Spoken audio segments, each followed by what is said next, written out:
C'est la rentrée, le moment de remettre le nez dans les dossiers et les nouveaux projets. Si vous êtes investisseur ou marchand de biens, vous avez sans doute déjà utilisé DVF, demande de valeur foncière. Mais avez-vous pris en main la V2, la version 2.0? Si ce n'est pas déjà fait, c'est ce que je vous propose de voir dans cette vidéo. On verra ensemble les principales informations disponibles et comment les trouver. Nous verrons aussi comment y trouver les DPE des biens, à quoi correspond le prix qui est affiché pour les biens vendus, à quoi correspond la surface des biens qui nous est donnée. Est-ce que par exemple le garage, la cave, le sous-sol sont compris dans la surface qui est donnée? On verra également à quelle fréquence sont faites les mises à jour. Et enfin, je vous dirai pourquoi, pour ma part, je préfère utiliser le plus souvent un autre site sur lequel on peut avoir plus de précision dans les informations qu'on obtient sur les biens.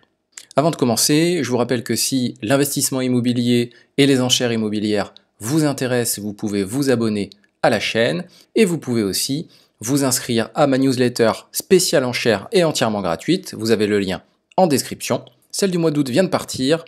Les abonnés ont pu y trouver une étude de cas, un focus sur le commissaire de justice, son rôle et ses différentes tâches dans la procédure, et un focus aussi sur acheter son premier bien aux enchères.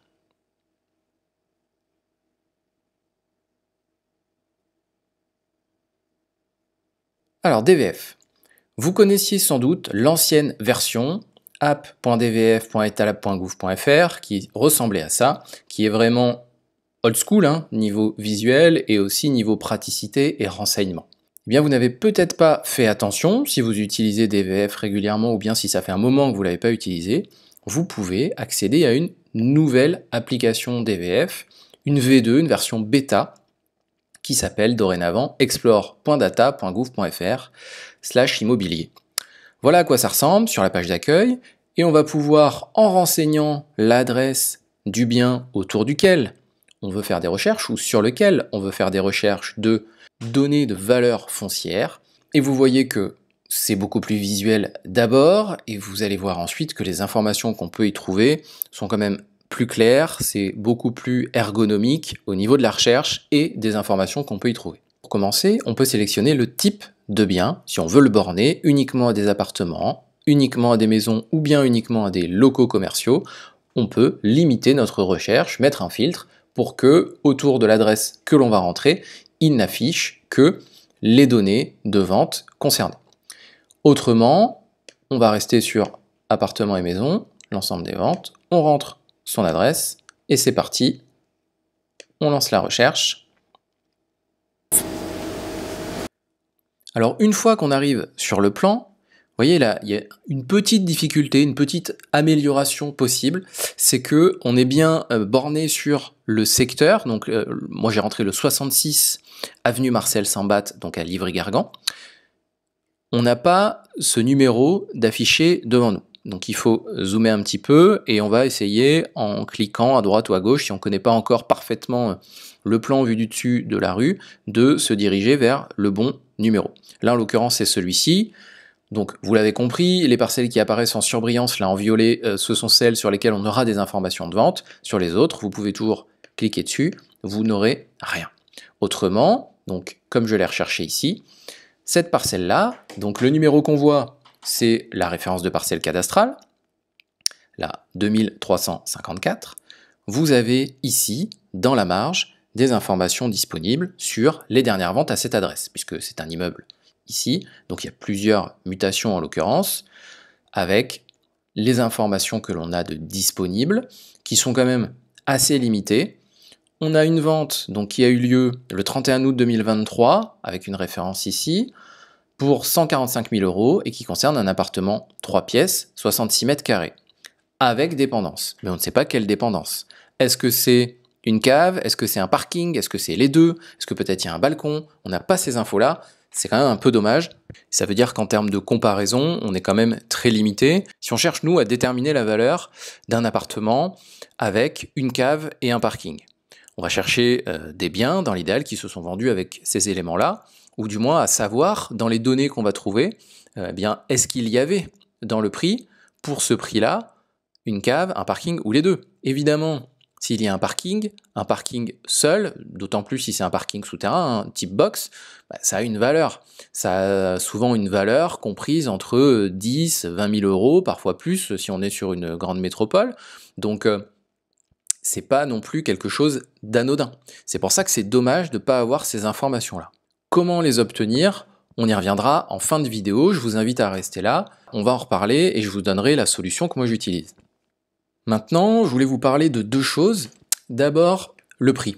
Pour ce prix de 145 000 euros, qu'est-ce qu'il y avait? Vous allez me dire, c'est la valeur du bien, oui très bien, mais il y a quand même quelques questions qui se posent. Est-ce que c'est le prix, donc c'est le prix donné par le notaire qui a signé la vente, quand la vente a été publiée, mais est-ce que dans ce prix, il y a la valeur du mobilier? Parce qu'on sait que souvent, dans une vente immobilière, il y a une quote-part relative au prix du mobilier, et ça sert à quoi? Ça sert d'abord à diminuer les frais de notaire, enfin du moins c'est pas l'utilité, mais les frais de notaire ne sont pas calculés, les différents droits et les taxes sur la valeur du mobilier, parce que c'est une vente mobilière juridiquement et pas immobilière, même si c'est englobé et signé dans le même acte.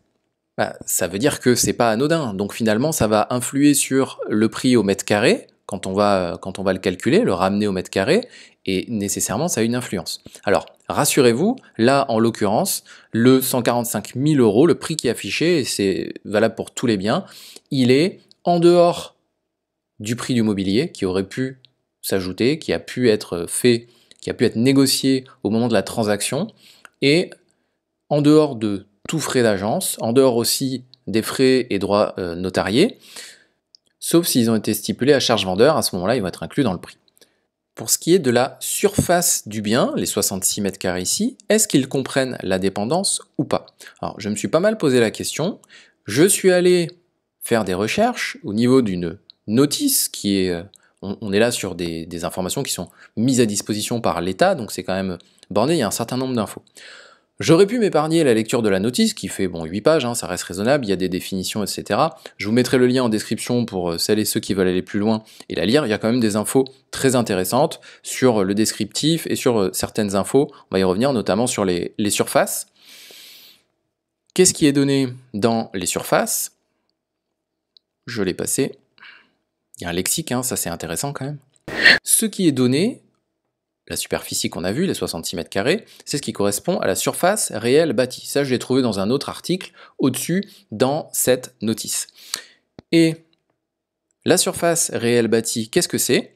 C'est la surface mesurée au sol entre les murs ou séparation et arrondie au mètre carré inférieur. Il s'agit de la somme de la surface réelle du local, ok, et de la surface des dépendances. Ce qui veut dire, si on se remet sur notre cas ici, que dans les 66 mètres carrés, il y a la dépendance. Et c'est là qu'on voit aussi la limite des infos disponibles et l'intérêt d'aller chercher plus de précision, c'est que c'est bien 66 mètres carrés, mais si cette dépendance c'est une cave qui fait 3 mètres carrés, l'appart il fait 63 mètres carrés. Par contre, si la dépendance c'est un box qui fait 11 ou 12 mètres carrés, c'est pas la même.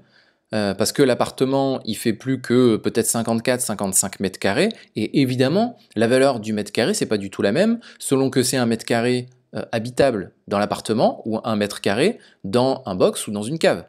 Donc voilà encore une fois, pourquoi c'est quand même très limité, et pourquoi c'est important de se poser les bonnes questions, et de savoir à quoi correspondent les infos qu'on a de disponibles. Et là notamment de savoir que dans cette surface-là, affichée, eh bien elle affiche aussi, elle comprend aussi la superficie de la dépendance, dont on ne sait pas ce que c'est comme dépendance. Je me suis rendu compte après que j'aurais pu m'épargner la difficulté d'aller voir, d'aller lire l'entièreté de la notice, bien que je l'aurais sans doute fait quand même par acquis de conscience, mais pour le coup, c'est indiqué ici que ça correspond à la surface réelle bâtie. Alors, ça m'aurait pas donné les infos sur le fait qu'il y a ou non prise en compte de la superficie, de la surface des dépendances. Pour autant, l'essentiel est là. Ça correspond pas non plus, c'est important de le noter, à la surface carrèse, c'est bien la surface réelle bâtie. Parce qu'en fait, la spécificité, la surface carrèse, c'est que vous savez, on enlève, enfin vous le savez ou pas d'ailleurs, on enlève les mètres carrés qui sont en dessous d'1,80 m. C'est pas compris dans une surface carrèse. Si vous avez une partie mansardée, tout ce qui est inférieur en hauteur sous plafond à 1,80 m n'est pas compris dans la superficie, dans la surface carrèze. C'est bien des mètres carrés qui sont exploitables, hein, qui sont présents au sol, mais qui ne sont pas en superficie carrèze. C'est pour ça qu'il nous donne la surface réelle bâtie et non la surface carrèze. En carrèze, on n'a pas non plus les dépendances pour le coup. Donc c'est aussi intéressant quand même de l'avoir, et là on voit qu'on n'a pas les deux. La surface indiquée pour un bien correspond donc à la dernière surface déclarée auprès des services fonciers connus au moment de la vente. Ça veut dire aussi que potentiellement, s'il y a eu des transformations depuis, on n'en a pas l'info. Mais en même temps, ça, on s'en moque un peu parce que nous, ce qui nous intéresse, c'est à quel prix ça s'est vendu par rapport à l'état dans lequel c'était au moment de la vente. Donc nécessairement, s'il y a eu des transformations, peu nous importe.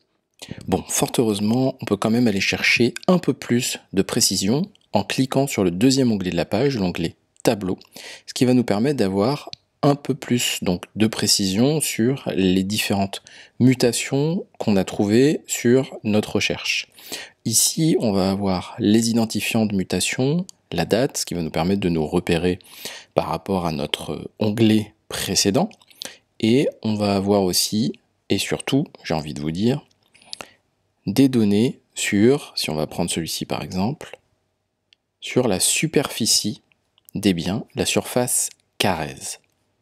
Les lots vendus et la surface carrèze. Par exemple, le lot qu'on a vu tout à l'heure de 66 mètres carrés, la surface carrèze est de 64,75 mètres carrés. Il manque donc 1,25 mètres, ou du moins il y a 1,25 mètres de différence entre surface carrèze et la surface totale affichée au niveau de l'onglet précédent pour la vente. Ce qui signifie a priori que la dépendance mesure 1,25 m, et donc en toute logique, ça doit être une cave. Il y a quand même un manque dans la mesure où on a une précision donc complémentaire qui est la surface carrèze, lot par lot. Pour autant, on n'a pas le complément. Donc si jamais il y a 2 dépendances, 3 dépendances, comme par exemple 2 parkings et une cave, eh bien, on ne sait pas quelles sont les différentes surfaces.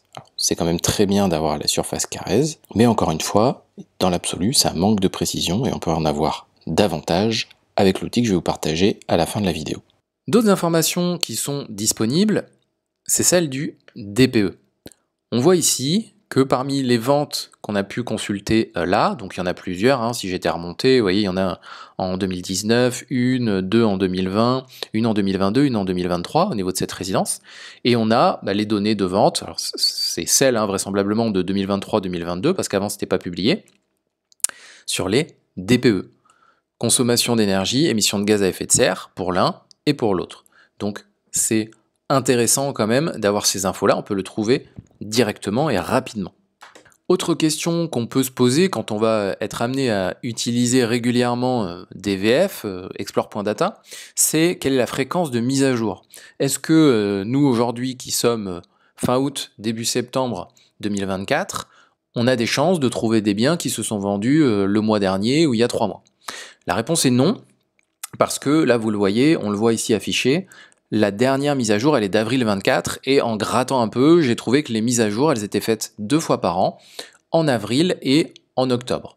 Avec de toute façon toujours un décalage parce que entre le moment où le notaire signe la vente, le moment où il fait les formalités de publicité légale derrière et le moment où c'est effectivement accessible parce que c'est traité par le service chargé de la publicité foncière, qu'on appelait avant le service des hypothèques, eh bien nécessairement tant que tout ça c'est pas fait, il y a toujours un décalage finalement à chaque étape, et tant que tout ça c'est pas fait, ça peut pas être pris en compte dans les données publiées. Donc c'est pour ça que en général, c'est très rare de trouver des ventes de moins de 6 mois. Les plus récentes, elles peuvent avoir 4 mois, mais c'est plutôt rare. Et en tout cas sur DVF, on va pouvoir en trouver quelques-unes plus récentes, souvent ailleurs, dans l'outil que j'utilise aussi pour avoir des infos plus précises. Avant de vous donner cet outil-là, que certains d'entre vous connaissent peut-être déjà, pour celles et ceux qui veulent aller plus loin, encore une fois, vous avez la notice de disponible avec plein d'infos sur les données, d'où elles proviennent, un certain nombre de définitions dans le lexique. Ça peut être très intéressant à lire, ça fait que 8 pages, c'est pas non plus la mer à boire. Et vous pouvez également aller, et ça c'est très intéressant, voir des webinaires. Vous avez des webinaires de démo publique Data.gouv.fr, c'est, j'allais dire la société. C'est pas une société, c'est un service public, mais donc le service public, on va dire, qui exploite, qui gère Explore.data, donc la nouvelle version, la version 2.0 de DVF. Et ils nous mettent à disposition des webinaires, ils en organisent régulièrement, vous avez même une newsletter, alors je sais plus où est le lien, bah tiens, vous l'avez directement là, je vous mettrai là encore le lien en description, vous pouvez vous abonner, il y a une lettre d'information, vous recevez régulièrement des infos, et notamment quand ils organisent des démonstrations, des webinaires sur l'usage de la plateforme. Il n'y a pas que Explore Data Immobilier, il y en a d'autres, mais même si celle-ci vous intéresse. Et il y a en streaming disponible des vidéos des dernières démonstrations, on appelle ça les démos publiques data.gouv. Vous voyez, celle-ci, la dernière publiée, c'est celle du 6 décembre 2023, et vous avez, ça dure combien de temps? Une cinquantaine de minutes d'échanges questions-réponses et d'informations, de démonstrations sur ce à quoi vous avez accès sur Explore Data et au fonctionnement de la plateforme. Il vous donne quelques infos aussi sur les évolutions à venir, donc ça mange pas de pain, ça peut être intéressant. On arrive gentiment vers la fin de la vidéo et je vais enfin vous donner le nom de l'outil, de l'autre outil que j'utilise pour aller chercher des informations plus poussées, plus précises sur les différents biens qui se sont vendus sur le secteur sur lequel je fais mes recherches. Ça s'appelle Patrim. C'est pas un logiciel, vous pouvez chercher, c'est difficile de trouver ce nom-là tout seul. En fait, c'est tout simplement des informations auxquelles on a accès tous en tant que contribuable fiscal français. Vous vous connectez, et là c'est mon cas, je suis connecté sur mon espace personnel sur le site impôt.gouv, mon espace particulier. Vous voyez, vous l'avez en haut, mon espace particulier. Et dans l'onglet Autres services tout à droite, vous avez un onglet Rechercher des transactions immobilières. En cliquant dessus, vous allez pouvoir accéder aux données de vente foncière là encore, mais présentées de façon complètement différente.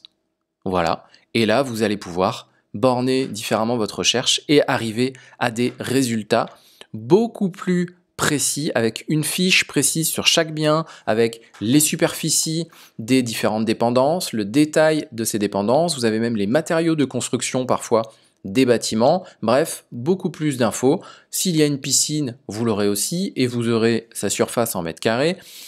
Bref, vous voyez, il n'y a pas photo. Et en plus, ce qui mange pas de pain, c'est que régulièrement, je me rends compte en comparant DVF avec Patrim, parce que j'utilise quand même les deux, je couple un peu les deux à l'usage, je me rends compte que souvent, il y a des ventes plus récentes, elles sont publiées avant, ici, sur Patrim, que sur DVF. L'intérêt aussi d'utiliser malgré tout DVF, et surtout avec la nouvelle version, c'est que là, vous le voyez, appartement, maison, dépendance, immeuble de rapport, on ne peut pas aller chercher des locaux commerciaux dessus.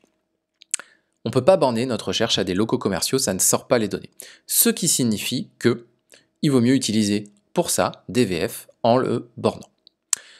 C'est la fin de cette vidéo, j'espère qu'elle vous a plu. Encore une fois, si c'est le cas, pensez à mettre un pouce dessous. Pensez aussi à vous abonner si ce n'est pas déjà fait. Et puis vous pouvez laisser un commentaire avec vos différentes questions ou remarques. Je me ferai une joie d'y répondre. Je vous dis à très bientôt